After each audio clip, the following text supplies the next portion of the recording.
শুভ সকাল ছোট্ট বন্ধুরা। এখন বাজে ভোর 4টা।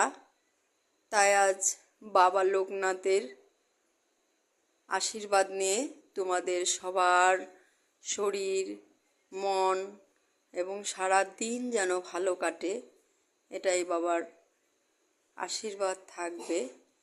এবং তার সঙ্গে আমি জানাচ্ছি, দেখো আমাদের বাড়িতে আমি একটু দূরে নিয়ে যাচ্ছি।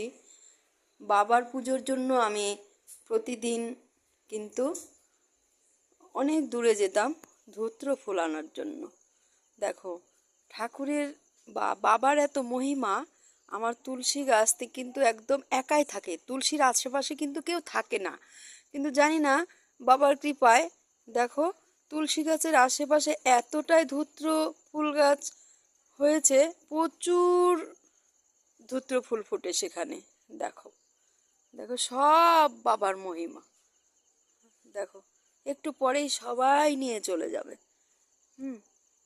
আমি অনেক দূরে যেতাম একটা ধূত্র ফুলের জন্য, অনেক দূর রাস্তায় হেঁটে হেঁটে যেতাম। দেখো প্রচুর ধূত্র ফুল ফুটেছে। এখনো চলাচল করেনি, একটু পরে লোকজন চলাচল করবে, আমার সব ধূত্র ফুল নিয়ে চলে যাবে। ওই জন্য ভাবছি যে এখন আমি ধূত্র ফুল তুলবো, ধূত্র ফুল তুলে তারপরে একটু পরে পূজা দেব। ভালো থাকো সবাই। শুভ সকাল।